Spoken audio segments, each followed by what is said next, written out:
Armored Core 6 is just around the corner, and I can't wait to get my hands on it to spend countless hours tinkering away and getting lost in its menus. The past month has brought us so much new information and footage from Software's latest title, and I couldn't help but take it all in at the expense of spoiling myself. Amidst the plethora of badass gameplay and encounters shown at the game, it was surprisingly the minute details surrounding things outside of combat that got me the most excited. Particularly, the garage, the new parts, and even a certain blurb from a certain arena ranker got me the most intrigued. Make no mistake, what we've seen so far of AC6's environments and mission gameplay have been amazing, but these fight sequences aren't what set an AC game apart in my book. Rather, it's what you're spending most of your time doing between these missions that help create a true Armored Core experience. Some of the shown screenshots take me back to the days of old, where I vividly recall reading over every short bio for each ranker in the older AC games' arenas.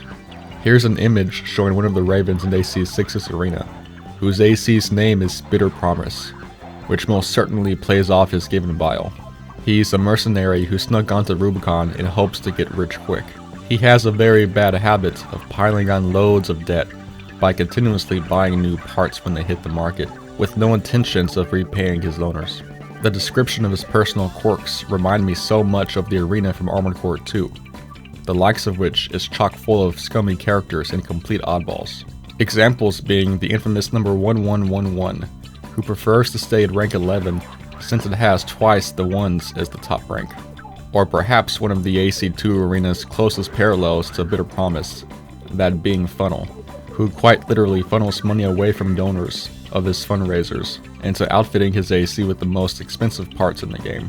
Then you have oddballs like Kin Hayabusa, who are the complete opposite and are frugal to a fault, or Supersonic, who splurges on outfitting his AC with the fastest parts possible, because he's only happy when he's traveling at breakneck speeds. And of course, who could forget Warehound, one of the series' most infamous gatekeepers, who thrives on griefing on new blood and prefers to stay at his low rank to keep doing so. AC2 was a somewhat rushed PS2 launch title, and comes complete with its own bundle of jank. But it's funny qualities like these hilarious arena blurbs that give the game charm and lasting impact in my eyes. Following AC2, a big part of what I was looking forward to playing AC3 in Silent Line, or checking out every single ranker in their arenas and reading their bios carefully. It helped with the world building of these AC games that were otherwise very light on lore. The traditional arena format that thrived in the second and early third generation of AC lost its identity and charm with the start of Nexus. Nexus had a more generic description of each of the rankers' ACs, and focused less on the personality behind them. Arena battles were only unlocked through campaign missions as well, meaning you couldn't work your way up the ladder in the old-fashioned way. Beyond the arena of AC6, I'm most looking forward to seeing every new part design in the game. I couldn't help but giggle at some of the part descriptions we've seen so far. Take a look at this generator called the Yaba. It looks like the kind of portable gasoline generator you'd use to power your essentials for a couple of hours while your power is out. The fact that it's actually an internal combustion engine being used to power your futuristic giant mech is hilarious in a good and goofy way. Imagine the feeling of running out of fuel halfway through your mission. It's quirky parts like this that take me back to the days of Master of Arena, and remembering the completely insane descriptions of Hakuki and Kangoki, whose ACs are made entirely out of wood. Lastly, I consider myself a huge enthusiast for environment design in video games. The immense scale seen on some of the levels for the game's campaign missions are very captivating, but there's one particular environment I'm most excited for in AC6. It's the one the player will be spending most of their time within, and that's this one. Yes, the garage is the most important environment in the game. Some of my favorite games in the series have garage designs that are quite pleasing and intricate. For example, the hangar in Last Raven, where you can rotate your AC freely to see it in all its glory from any angle you want. And on top of that, the lighting of the hangar changes depending on how far into the game's campaign you are.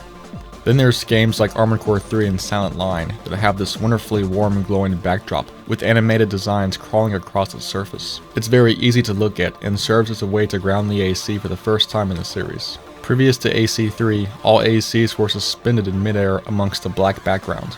For some reason, AC4 and AC4 Answer decided to bring back the empty, cold, and lonely feeling of a completely black backdrop, and it made for a very depressing feeling when building your AC in those games. What we see so far for AC6's garage leaves me very excited.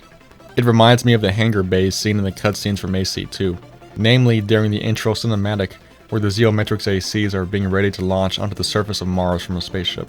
The garage of AC6 looks to be the most detailed and intricate garage environment of the AC series.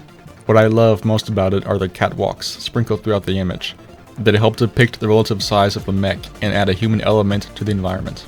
I think the animated robotic arms and cables surrounding your AC help reinforce the idea that it's always being worked on and changed or upgraded between missions. The addition of a camera mode sounds awesome too, and hopefully you'll get to capture your prized creations in any pose or camera angle you want to show to others.